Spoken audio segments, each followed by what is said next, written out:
let's talk about Ukraine. And no, it didn't just pop into existence a few years ago when it started appearing on your newsfeed more often. This is a nation with deep, sprawling roots, stretching all the way back to the medieval state of Kievan Rus'. Think of it, a powerful entity in Eastern Europe way before Moscow was much to write home about. So, when you hear people talking about Ukraine's historical significance, they're not just making it up to sound clever. This place has been a big deal for a very, very long time, a cradle of East Slavic culture and identity, which makes the current attempts to erase that identity all the more galling. It's history, folks, and it matters. Now imagine being a particularly desirable piece of real estate located at a major European crossroads. Sounds great for holidays, less so for consistent, peaceful sovereignty. For centuries, Ukraine found itself buffeted between expanding empires.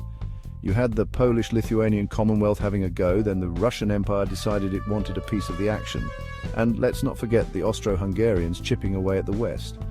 This wasn't just a series of unfortunate map redrawings, it was a relentless struggle for Ukrainians to maintain their language, their culture, and their very sense of self against powers that often saw them as, well, Little Russians, or just another imperial territory. It's a miracle, frankly, that Ukrainian identity is as strong as it is today. Then came the 20th century, and honestly, it didn't get much easier. There was a fleeting moment of independence after the First World War, a brief window of hope before Ukraine was largely absorbed into the Soviet Union. And what followed? The Holodomor, a man-made famine in the 1930s that killed millions. Yes, millions.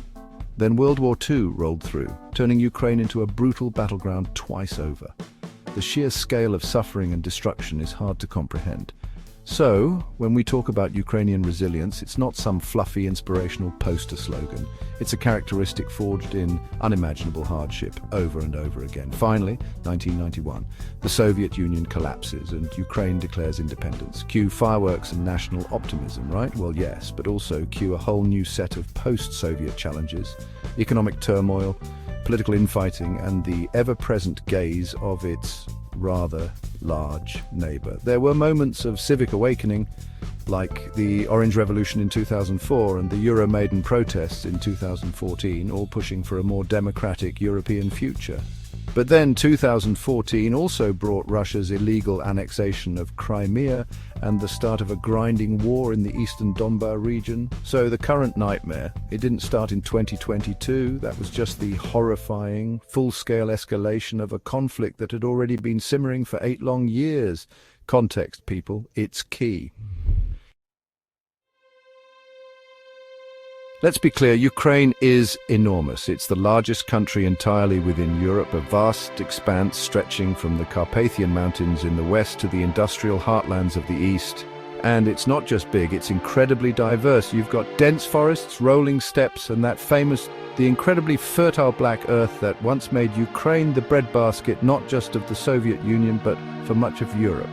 Its strategic position, bridging east and west, has always been a double-edged sword, a conduit for trade and culture, but also a prime target for anyone with imperial ambitions. This geography isn't just a backdrop, it's central to understanding its history and indeed its current predicament. And the culture, it's rich, vibrant, and stubbornly persistent. Think of the intricate embroidery of the soulful melodies of Ukrainian folk music, or the sheer poetry of its language. A language that has survived repeated attempts at suppression. This isn't some quaint museum piece culture. It's a living, breathing expression of national identity. It's seen in the brightly painted Easter eggs, each with symbolic meaning, and in the literary works of poets like Taras Shevchenko, who became a powerful symbol of national revival. Despite centuries of external pressures, Ukrainian culture has not only endured, but has often been the very bedrock of its resistance and its claim to nationhood. Then there are the people. If there's one word that comes to mind, it's resilient. And no, I'm not just saying that, we've seen it time and again. Think back to the Euromaidan protests, where ordinary citizens stood up against a corrupt, Moscow-backed government in the freezing cold for months. Think of the volunteers who, since 2014, have been supporting the army and displaced people in the east. This isn't just a recent phenomenon sparked by the full-scale invasion, it's a deep-seated characteristic. There's a powerful sense of community and a willingness to fight for their freedom that has, frankly, surprised many an analyst and, more importantly, their invaders. Before February 2022, Modern Ukraine was a nation buzzing with potential. Its cities, Kyiv, a vibrant metropolis blending ancient history with modern dynamism, Lviv with its charming Habsburg-era architecture, Odessa, the cosmopolitan port city on the Black Sea, were full of life, creativity, and a burgeoning tech scene. Young Ukrainians were looking towards the future, embracing democratic values and eager to integrate more closely with Europe. It was a country grappling with its problems, yes, like corruption and economic reform, but it was moving forward. To reduce Ukraine now to simply a war-torn country is to ignore the dynamic, hopeful nation that was and still fights to be. So, let's cut to the chase. February the 24th, 2022. Russia launches a full-scale invasion of Ukraine. The stated justifications were, to put it mildly, utterly bonkers denazification, despite Ukraine having a Jewish president, and demilitarization, which basically meant neutering a sovereign nation. The world watched aghast as Russian forces poured across the border from the north, east and south. The initial shock was immense. Many expected Kyiv to fall within days. It didn't. What followed has been over 3 years of brutal, relentless warfare, a conflict that has reshaped not just Ukraine, but the entire global security landscape. It's a stark reminder that autocratic leaders with territorial ambitions are unfortunately still very much a thing. The fighting has been concentrated with horrific intensity in several key areas. The Donbas region in eastern Ukraine, already scarred by conflict since 2014, has become a veritable meat grinder. Russian forces have been making slow, incredibly costly advances, particularly north and west of Donetsk city, pushing towards towns like Pokrovsk and trying to close a Ukrainian pocket near Toretsk. The strategic city of Avdiivka, a Ukrainian stronghold, finally fell to Russian forces in February 2024 after a protracted and bloody siege. Then, in May 2024, Russia opened a new front, crossing the border north of Kharkiv, Ukraine's second city, seizing several villages at a time when crucial US military aid was frustratingly stalled in Congress. The front lines in many places have barely budged for 2 years, despite the colossal human and material cost. And the human cost? It's almost impossible to truly quantify, but the numbers are sickening. As of the past year, at least 45,000 Russian troops have been killed, with total estimates since the invasion began ranging wildly, but certainly in the hundreds of thousands. Some sources suggest between 165,000 and 235,000 Russian service personnel killed. Ukraine, too, has suffered grievous losses. While official figures are tightly controlled, President Zelensky stated in early 2025 that over 46,000 Ukrainian soldiers had been killed and 380,000 injured. And these are just military casualties. Civilians are killed and injured daily.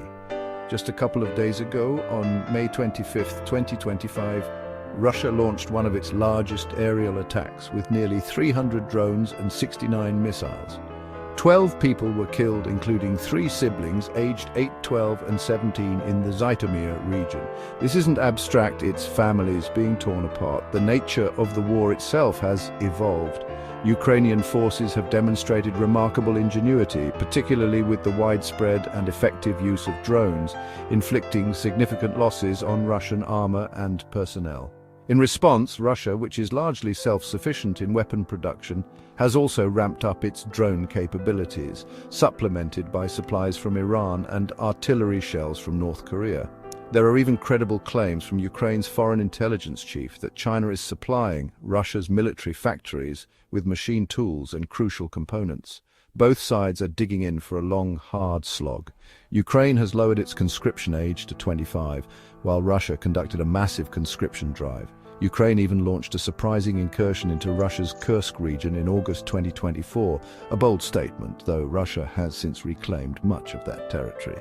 It's a grim, attritional struggle. The international response to Russia's full-scale invasion was, initially, one of widespread condemnation. Sanctions were slapped on Russia by numerous countries, targeting its economy, financial institutions, and key individuals.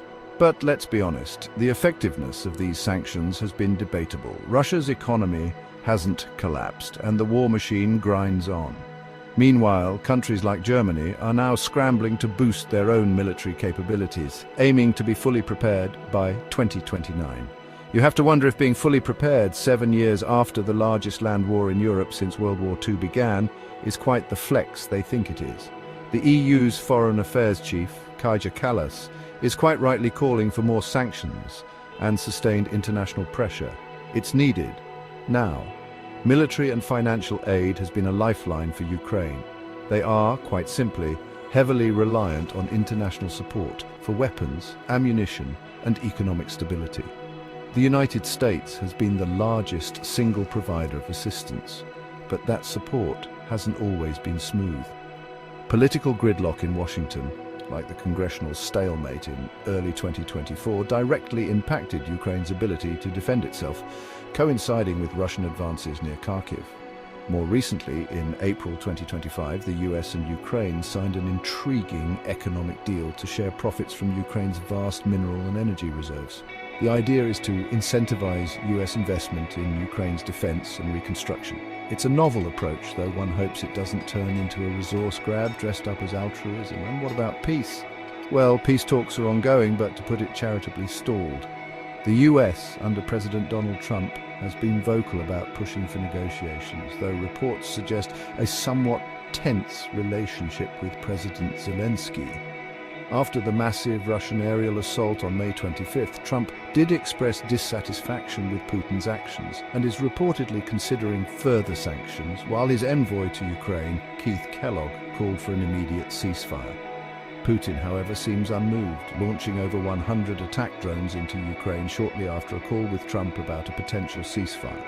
His demands remain unchanged, addressing what he calls root causes, which include Zelensky's removal and the official incorporation of 5 annexed Ukrainian regions into Russia. Not exactly a recipe for a friendly chat over tea and biscuits. On a slightly more positive note, a significant prisoner exchange did occur in May 2025, with 1,000 prisoners swapped on each side, the largest since the war began. Small mercies, I suppose. So what does the future hold for Ukraine? If I had a crystal ball, I'd probably be using it to win the lottery, not predict geopolitical quagmires. Ukraine's stated objective is clear: the liberation of all its occupied territories, including Crimea, and everything seized since February 2022. Russia, conversely, aims to consolidate its control over the Donbass, maintain its land bridge to Crimea, and ensure Ukraine never joins NATO. The broader implications are immense, not just for Ukraine, but for European security, the future of international law, and the fundamental principle that sovereign nations shouldn't be carved up by aggressive neighbors. Ukraine's resilience is truly extraordinary, but the path ahead is incredibly daunting. The world watches, offers support of varying degrees of enthusiasm and timeliness, and hopes. But hope isn't a strategy. Ukraine needs continued, robust, and unwavering support, period.